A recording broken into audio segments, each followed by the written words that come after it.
Hi, நான் இப்போ உங்களுக்கு சப்பாத்திக்கு தொட்டு சாப்பிட்ற மாதிரி ஒரு குழம்பு.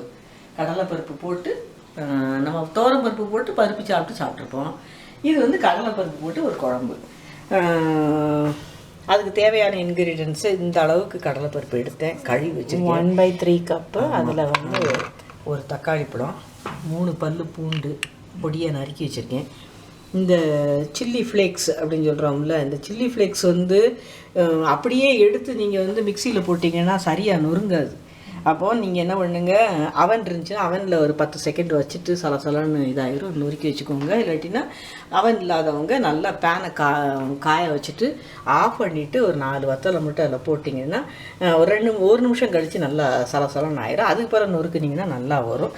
சீரகத்தூள், மஞ்சத்தூள், தண்ணி, உப்பு. இப்போ இது எல்லாத்தையும் ஒன்றா இது முதல்ல வெந்ததுக்கப்புறம் ஒரு நம்ம கொஞ்சோண்டு எண்ணெய் போட்டு சீரகம் போட்டு தாளிச்சு எடுத்துருப்போம். கடலைப்பருப்பு, அதுக்கு தேவையான தண்ணியை ஊற்றிக்கிறேன்.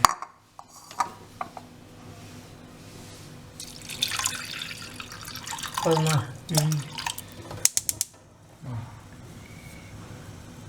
தண்ணியை ஊற்றிக்கிறேன். இதில் வந்து இப்போ மஞ்சத்தூள்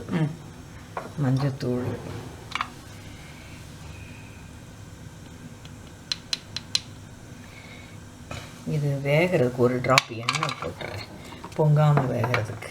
இதெல்லாம் வந்து பழைய மெத்தடு, பாரம்பரியமான மெத்தடு. வத்தல் ஃப்ளேக்ஸ் போட்டேன். உங்கள் காரத்துக்கு தகுந்த மாதிரி 2 வத்தலுக்கு மேலெலாம் போடாதீங்க.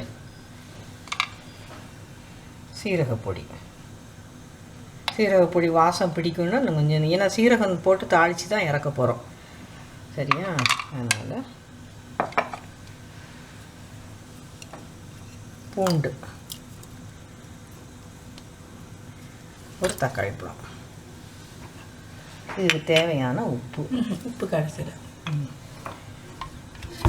இப்போ மஞ்சத்தூள் போட்டாச்சு. இது இப்போ ஒரு ஒரு 2 சத்தம் வர்ற வரைக்கும் வேகட்டும். 2 சத்தம் 3 சத்தம் வரட்டும். அந்த தான் உங்களுக்கு கடலைப்பருப்பு நல்லா வேகும். க்ளோஸ் பண்ணி வச்சாச்சா? பருப்பு நல்லா வெந்துருச்சு. இந்த மாதிரி மவுரை வெந்துட்டா லேசாக இந்த ஸ்மாஷரை வச்சு இது பண்ணிட்டிங்கன்னா கிரேவியாக சேர்ந்து வரும், சரியா? தக்காளி பழம் நல்லா வெந்துருச்சு. நான் உப்பும் போட்டேன், இதில் உப்பு போட்டேன். எவ்வளோ போதும், ரொம்ப கடைஞ்சிடாதீங்க. இப்போ இந்த பக்கம் அடுப்பு இது பண்ணியிருக்கேன். இதில் கொஞ்சம் நெய் ஊற்றி தாளிப்போம். நெய் ஊற்றி தாளித்தோம்னா நல்லாயிருக்கும். இவ்வளோ போட்டால் போதும். நெய் போட்டிருக்கு. கடுகு உளுத்த பருப்பு போட வேண்டாம், சீரகம் மட்டும். நம்ம சில்லி பவுட்ரு போட்டிருக்கறனால காரம் வேண்டாம். கரண்டியை கொண்டு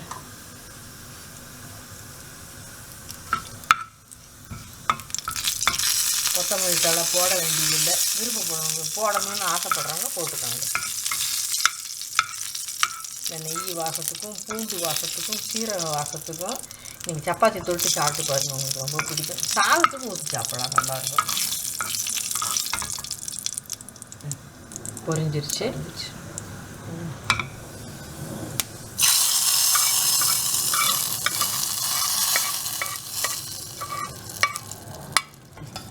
சர்விங் பவுலுக்கு இப்போ காட்டில் கொஞ்சம் வித்தியாசமான கடலைப்பருப்பு, நல்லா உங்களுக்கு பிடிக்கும், செஞ்சு பாருங்கள். ஒரு நாளைக்கு பருப்பே வைக்க வேண்டாம், இன்றைக்கி ஒரு நாளைக்கு இதை வச்சு சாப்பிடுவேன். சாதத்துக்கு வச்சு சாப்பிடலாம், சப்பாத்திக்கு தொட்டு சாப்பிடுங்க. இட்லி தோசைக்கு அவ்வளோ சூட் ஆகாது. சாப்பிட்டு பாருங்கள், என்ஜாய் பண்ணுங்கள்.